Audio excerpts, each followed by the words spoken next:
Well, while we're talking about each other, I think I also should say, first of all, I want to say thank you very much for being here, and I want to thank Steve or Professor Bell for asking me to come here. We talked about the fact that he and my father worked together a long time ago and are still very close. In fact, within the past year, I was home visiting my parents, and my father was bragging to me about this footage that he found. And it was footage from the Vietnam War, and it was footage of a war correspondent, Steve Bell, who was reporting alongside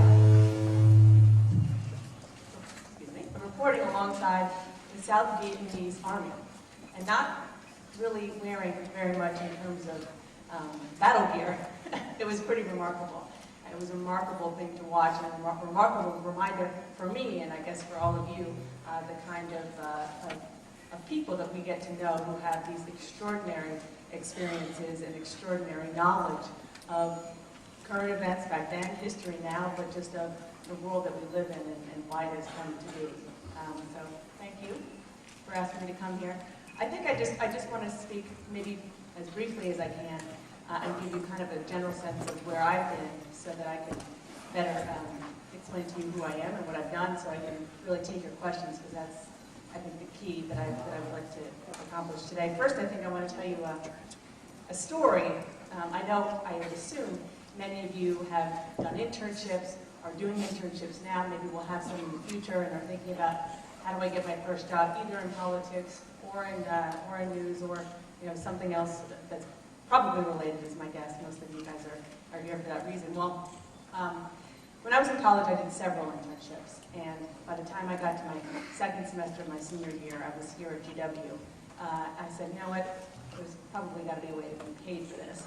So I randomly called somebody, literally just timing is everything, and got the head of the newsroom on the phone, who had just gotten an earful from people, this is at CNN, by the way, earful from people working there saying, I need vacation time, because there were so few people working at CNN back then, that was back in 1993, that they needed people to come in and fill in for vacation leave. So I just got him on the phone, right time, and he said, if you can come in and learn what was then called the feeds room, which is basically reporting all of the feeds that are coming in from around Washington and then sending it down to what was then the mothership in Atlanta, if you can come in and learn that, I would really like to have you as vacation leave. And I was, again, still in school.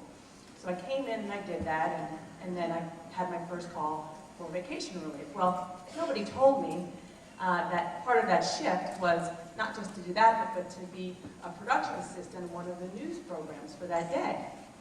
And I absolutely was able to get a job at CNN, and in fact I have been there since school. And I worked on weekend talk shows, I worked on the assignment desk all the way.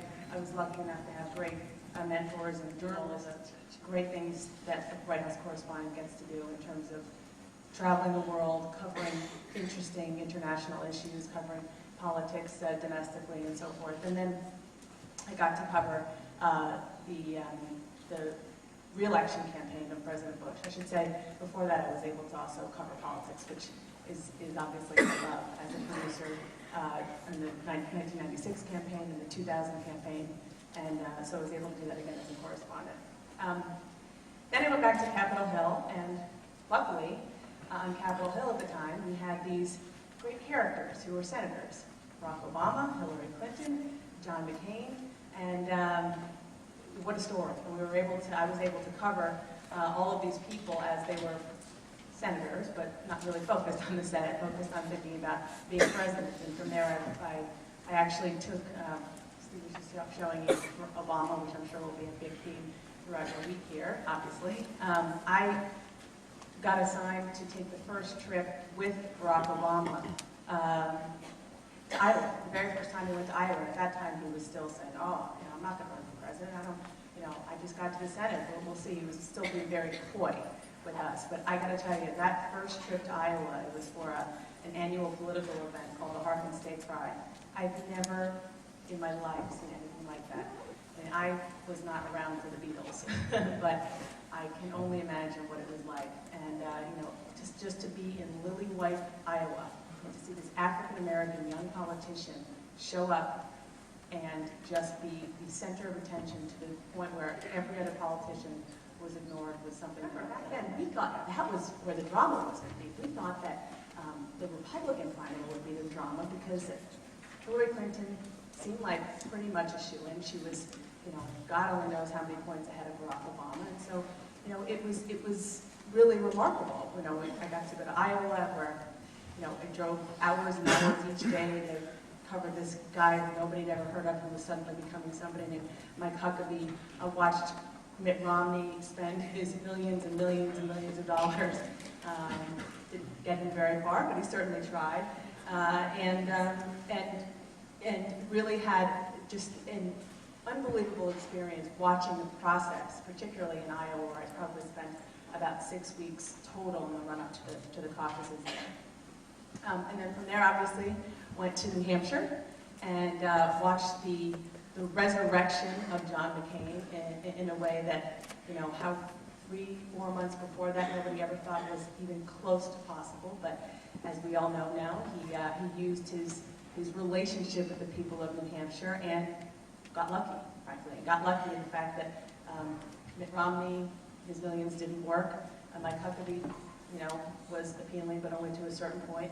And Rudy Giuliani fizzled out. So the stars aligned for John McCain, and he, was able to resurrect himself in the state of New Hampshire, which was fabulous to cover. And then, so from there, it took a while, but we went on to the states following that, South Carolina, Florida, Michigan, and so on. And, all the while getting on planes, trains, and automobiles, trying to get as far ahead as the candidate as we possibly could to reach the satellite truck, to reach our camera. So it was almost like, my producer had this great line saying, from here we're going to do the amazing race, because we can do that, because our whole year was basically in motion.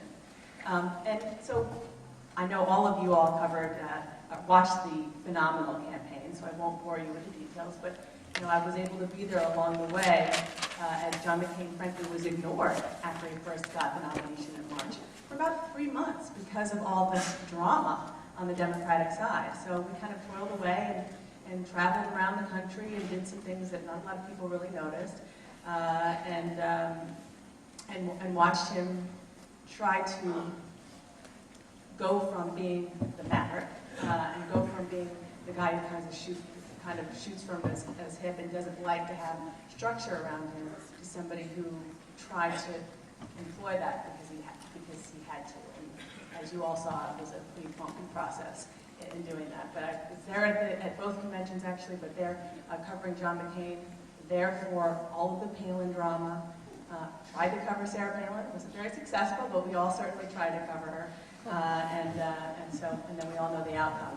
Now I should tell you, I am, as Steve said, back on Capitol Hill, and back covering what is going to be, it's almost cliche to say it's historic, but it is, and from the perspective and from my perch, where I will be on Capitol Hill, it will be fascinating because, Barack Obama can be as popular as possible, and he certainly has the luxury of having a Democratic Congress where they want to get things done and they, for the most part, share his philosophy. But just even this past week, watching and covering the events there, for example, his big economic stimulus plan, some of the key aspects of it, I was able to stand outside the Senate Finance Committee, where some of just the key committee that will be discussing this and writing this, where senator after senator talked to in the hallway saying, I don't like this part, I don't like that part.